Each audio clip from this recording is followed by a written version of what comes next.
Naiisip mo ba talaga ang sanggol sa sinapupunan mo? Parang isang maliit at inaantok na pasaherong nakakulong sa katahimikan. Matiyagang naghintay na dumating sa mundo. Ang katotohanan ay higit pa. Nakakagulat na nangyari ito sa eksaktong sandaling iyon. Nakikinig ang iyong santol. Makinig, magsikap, mangarap at matuto. Mga bagay tungkol sa iyo na magiging paghuhubog ng paraan ng pagtugon ng isang tao sa mundo mula pa sa unang araw ng buhay nito at kung ano ang natuklasan ng mga mananalitsi sa nakalipas na 20 taon tungkol sa pag-uugali ng sanggol. Magbabago, magpakailanman, ang iyong tingin sa bilog at lumalaking tiyan na iyon. Para sa halos buong kasaysayan ng tao, akala namin ng tiyan, ang maternity ward ay isang uri ng silid-hintayan. Ang lugar kung saan lumaki ang sanggol hanggang sa handa na itong lumabas. Ang ideya mo ito ay unti-unting winasak ng mga dekada ng pananaliksik. Pinangunahan ni Dr. Janet Di Pietro sa Universidad Johns Hopkins. Mga pag-aaral na ito sa neurobehavior. Ang fetus ay sinundan ng mga fetus sa buong ikalawang kalahati ng pagbubuntis. At ikinumpara ang kilos nila sa kalagayan noong bagong silang at noong sanggol pa. Simple ang naging konklusyon niya. At ganap na revolusyonaryo, ang pag-uugali ay hindi nagsisimula sa pagsilang. Nagsisimula ito ilang buwan bago at ang mga pattern na naobserbahan sa matris talagang nagbibigay daan sa amin upang mahulaan ang sanggol na darating. Kaya anong ginagawa ng baby mo din sa loob?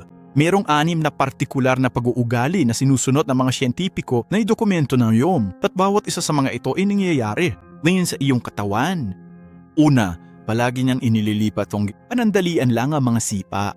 Sa ikasayam na linggo, gumagalaw na ang sanggol, umuunat at umiikot na ito. Mga kalokohang hindi mo pa rin mapapansin. Sa ikalawang trimester, maaari na siyang magsorson, pumalakpak, ilagay ang kanyang hinglalaki sa kanyang bibig at baguhin ang posisyon ng ilang beses sa isang oras. Nakuha ng mga pag-aaral sa ultrasound ang mga fetus. Umihikab, hinihimas ang kanyang uka. Kahit na magsanay ng paggalaw ng paggapang, nagagamitin lamang nila ilang buwan pagkatapos ng kapanganakan, hindi mo nararamdaman. Mga 10% lang ng totoong ganap. Karamihan sa kilos nila ay banayad o tago sa unahan, abala ang sanggol at kinikilala ang iyong boses. Isa ito sa mga napokusan ang pinakamaganda sa buong larangan ng pananaliksik na ito. Dr. Barbara Kisalevsky ng Queen's University nagsagawa ng isang pag-aaral kung saan 30 petos ang nakinig. Isa recording ng sarili nilang ina na nagbabasa ng isang tula. Ang iba pang 30 ay nakinig sa isang estranghero na nagbasa ng parehong tula. Ang resulta ay nakakagulat nang marinig ng mga sanggol ang boses ng kanilang ina. Bumilis ang tibok ng kanilang puso nang marinig nila ang boses ng estranghero, ang kanilang tibok ng puso. Inabagal ang dalawang ganap na magkaibang reaksyon. Ibig sabihin, alam na ng sanggol ang pagkakaiba. Ang boses mo ay dumaan sa sarili mong katawan at narinig ng daan-daang beses sa isang araw. Nagiging pinakapamilyar na tunog sa kanilang buong universo. Bago pa man siya makakita ng kahit ano, ito rin ang dahilan kung bakit ang mga bagong silang na sanggol ay nagiging halos palagi sa boses ng kanilang ina sa mataong silid sa unang mga oras matapos isilang. Nakinig sila sa iyo ng ilang buwan. Anatlo, nalalasahan nila ang kinakain mo. Mga 20 linggo ng pagbubuntis. Ang panlasa ng sanggol ay ganap ng nabubuo at mula sa sandaling iyon, ang mga lasang iyong kinakain dumaan sa iyong sirkulasyon ay dugo sa amniotic sac na nakapaligid at nilululok niya ito ayon sa pag-aaral. Sinundan ng mga inang kumakain. Regular na pagkain ng tarot habang nagbubuntis. Kinakain nila ng karot ang sanggol pag 6 na buwan. Mas nagustuhan ito ng mga sanggol kaysa sa mga hindi nakatikim nito mula sa kanilang ina. Tahimik na lumalaki ang iyong sanggol, ang kanyang mga unang alaala sa pagkain bago pa man uminom ng kahit isang bote, bawang, matamis, maalat, dagat. Dahil dito, ang iyong kultura at kinagis ng pagkain ay bahagi na ng panlasa ng iyong sanggol. Ika-4, sa pagsilang, may sleep cycles na sa ikatlong trimester ang fetus. Halos 75% ng oras nila ay tulog pero hindi ito tuloy-tuloy. Dumadaan sila sa iba't ibang estado, tahimik na tulog na may mabagal na tibok ng puso at aktibong pagtulog. May mga galaw ng mata, mabilis na pagsabog ng paggaraw at maikling panahon ng paggising kung saan ang kanilang tibok ng puso nananatiling matatag at kung saan sila tumutugon sa panlabas na mundo. Doon nag-aaral ang pananaliksik ng Dr. Di Pietro naging halos nakakagambala.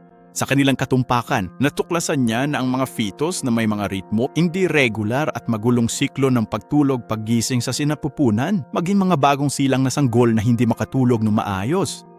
Ang malilikot na fetus ay posibleng maging mas magagaliting sanggol base sa gawin nila sa loob ng sinapupunan. Sa malaking lawak, ang bilis ng kanyang pagdating. Umuusbong ng ugali ng iyong sanggon kahit bago pa man siya huminga ng malalim. Panglima, ramdam niya ang iyong mga emosyon.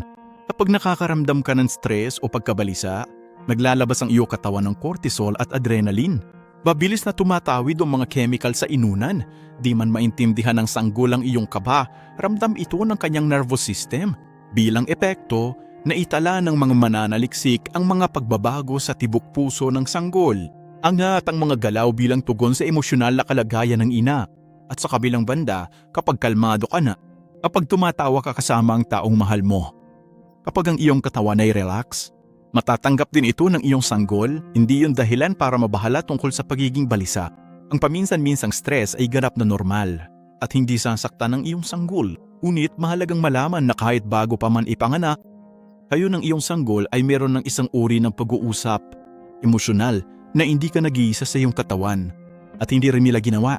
Pang-ani, nagsasanay siya para sa pagsilang ng mga maliliit na ito. May iindayog na panginginig na minsan ay nararamdaman mo yung mga dumarating sa regular na ritmo. Kadalasan, ito ay mga sinok at ang mga sinok sa tiyan ay hindi basta-basta. Ito ang pagsasanay ng paggalaw ng diaphragm ng iyong sanggol. Mga kagamitan sa paghinga na kakailanganin niya. Sa oras ng kanyang pagdating, senyales sa pediatrician ang mataas na epekto na ang sistemang nerbiyos ang kumokontrol sa paghinga ay naghihinog sa paglipas ng panahon. Nagsasanay din ng pagsuso ang iyong sanggol. Pagsubo ng daliri, isang reflex para makasuso agad sa loob ng ilang minuto pagkapanganak. Nagsasanay din siya sa paglunok at pagkurap ng kanyang mga mata. Isang mananaliksik mula sa universidad na natuklasan pa nga ng Lancaster sa UK na ang mga fetus sa ikatatlong quarter ay napalingon sila upang subaybayan ang mga pattern ng liwanag. Mga mukhang nakausli sa dingding, matris na nangangahulugang nagpapakita na ito. Isa, mas gusto ang mga mukha ng tao bago pa man makakita ng isa. Bawat maliit na ehersisyo sa iyong kataman, hinahanda sila sa mundong alingawang lang ang narinig nila. Mahirap ipunin ito at hindi na makapaghihintay ang iyong sanggol na magsimula ng buhay. Nakita na niya siya. Siya ay may personalidad na nabubuo, may mga gusto siya sa panlasa, at may isang boses siyang kilala at pinagkakatiwalaan. At sa iyo ito, meron siyang ritmo ng pagtulog at aktibidad. Sino maghahatid? Diretso sa mga unang ilang linggo sa bahay. At meron itong isang link. Emosyonal na koneksyon sa iyo na tumagal ng ilang buwan. Kahit bago mo pa siya mahawakan, sa unang pagkakataon, may mahalagang bagay na nagbabago niyon. Sa paraang nararamdaman ng maraming magulang sa mga huling linggong ito ng pagbubuntis. Hindi pa nagsisimula ang relasyon, malalim na ang relasyon.